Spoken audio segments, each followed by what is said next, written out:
Depuis la nuit des temps, l'humanité a levé les yeux vers le ciel, cherchant à déchiffrer les secrets cachés parmi les étoiles. Les constellations, ces dessins célestes tracés par les dieux eux-mêmes, racontent des histoires anciennes, des mythes qui ont traversé les âges et les civilisations. Bienvenue dans Légendes du Zodiaque, une série où nous explorerons ensemble les récits fascinants qui se cachent derrière chaque signe astrologique.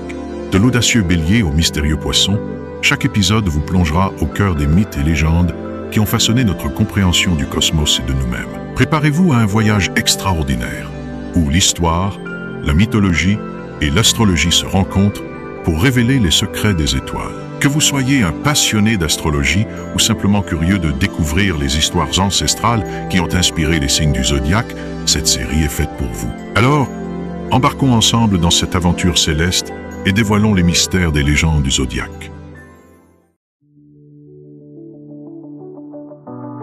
Depuis l'aube des civilisations, il règne en maître sur les plaines et dans les cieux. Souverain incontesté, symbole de puissance et de grandeur, il incarne la lumière du soleil et l'indomptable flamme de la vie. Le lion, 6e signe du zodiaque, un signe de feu gouverné par l'astre le plus éclatant, forgé pour briller, inspirer et dominer. Audacieux, charismatique, doté d'une énergie inépuisable, mais aussi orgueilleux, parfois aveuglé par sa propre lumière. Derrière son rugissement se cache une force ancestrale, un héritage mythologique gravé dans les étoiles. De l'épreuve d'Hercule au trône des rois, son histoire traverse les âges et les empires. Alors, qui est véritablement le lion? D'où tire-t-il sa puissance? Et pourquoi ce signe fascine-t-il autant? Approchez, entrez dans la légende. Le roi des astres vous attend.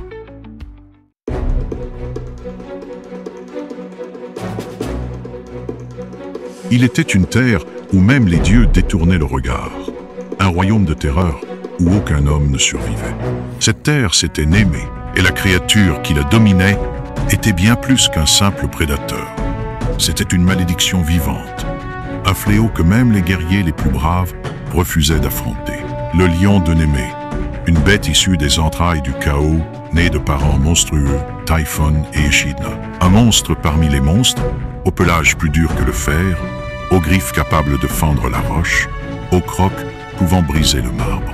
Les villageois racontaient que le soleil lui-même refusait d'éclairer sa tanière, un repère sombre creusé dans la montagne. Chaque jour, le lion sortait chasser, dévorant bétail, chasseurs, et parfois même les malheureux qui osaient croiser sa route. Aucun soldat, aucun roi, aucun dieu ne venait en aide aux hommes de Némée. Car contre une créature invulnérable, même l'acier divin restait impuissant.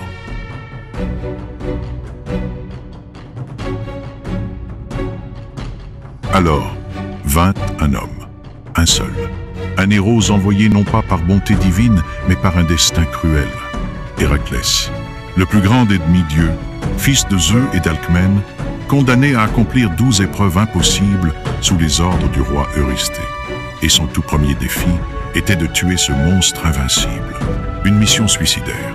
Lorsqu'Héraclès arriva à Némée, il ne trouva que le silence. Pas un bruit, pas un souffle. Les villages étaient abandonnés. La peur s'était emparée des âmes. Mais lui, il avança, sans armée, sans monture, juste avec son arc, son glaive et sa force. Il traqua la bête pendant des jours, suivant les empreintes titanesques laissées dans la boue. Puis, au sommet d'une colline, il le vit. Le lion de Némée, majestueux, assis sur un rocher comme un roi sur son trône. Ses yeux brillaient d'un éclat surnaturel, défiant quiconque d'oser s'approcher. Héraclès ne recula pas. Il tendit son arc, décocha une flèche, mais au moment de l'impact, le projectile rebondit sur la fourrure de la créature, comme si elle était faite d'acier. Une deuxième flèche, même résultat. Une troisième, rien. Alors, le lion se leva lentement, conscient qu'aucune arme ne pouvait le blesser. Il bondit. D'un mouvement fulgurant, Héraclès esquiva, dégainant son épée, frappant de toutes ses forces. Mais la lame se tordit comme du bois contre la peau de la bête. Le monstre lui asséna un coup de patte d'une violence inouïe. En voyant Héraclès rouler sur le sol, le héros comprit alors, ce n'était pas une chasse, c'était un duel. Si le lion était invincible aux armes, alors il faudrait le vaincre avec autre chose. Héraclès jeta son épée et ses flèches. Il se rua sur le monstre avec une rage divine, saisissant son cou massif à pleine main. Le lion rugit, lutta, tenta de le mordre, mais le héros serra de toutes ses forces. Plus fort encore, la créature se débattit, griffant, lacérant, cherchant à briser l'étreinte d'Héraclès. Mais le demi-dieu tint bon, son souffle brûlait ses poumons. Ses muscles hurlaient sous l'effort, mais il ne lâcha pas. Le lion finit par faiblir. Son souffle se coupa, son corps cessa de se débattre, et enfin, il s'effondra. Le lion de Némée, l'invincible, était mort. Héraclès, essoufflé, le corps en sueur et couvert de poussière, observa son adversaire. Il avait accompli l'impossible, mais il n'était pas encore au bout de ses peines. Il devait ramener la peau de la bête en guise de preuve. Mais comment? Il essaya de la trancher avec son épée. Rien. Il tenta de la brûler. Toujours rien. Même la lame la plus affûtée ne pouvait entailler cette peau magique. Puis, dans un éclair de génie, il arracha une griffe du lion et l'utilisa comme une dague. D'un geste précis, il tailla la fourrure, la détacha avec patience et s'endrapa comme une cape. Désormais, Héraclès ne portait plus seulement un trophée, il portait une armure. Une peau impénétrable, une protection divine. Désormais, il ne craignait plus ni les flèches, ni les épées, ni les crocs des monstres qu'il affronterait dans ses prochains travaux. Mais l'histoire du lion de Némée ne s'arrêta pas là. Lorsque Zeus vit son fils accomplir cet exploit, il décida que cette bête légendaire ne devait pas sombrer dans l'oubli. Il prit son image et la projeta dans les cieux, formant ainsi la constellation du lion. Depuis ce jour, chaque nuit, le lion veille sur les hommes. Il est devenu un symbole d'éternité, de force et de majesté. Car si Héraclès l'a vaincu sur terre, dans le ciel, il rugit encore.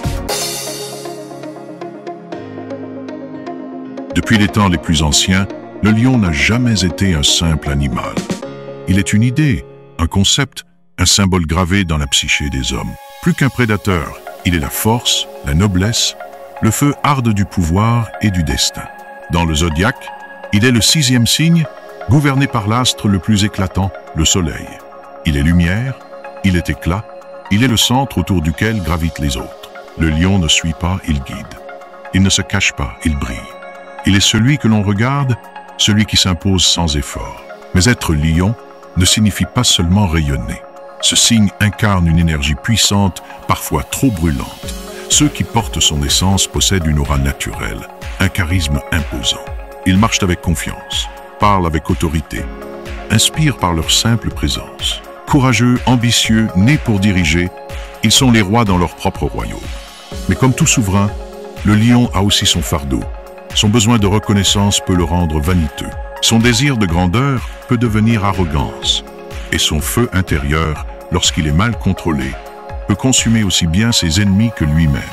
Car un soleil trop proche brûle tout sur son passage. Un roi trop certain de sa gloire finit par ne plus entendre les avertissements de son peuple.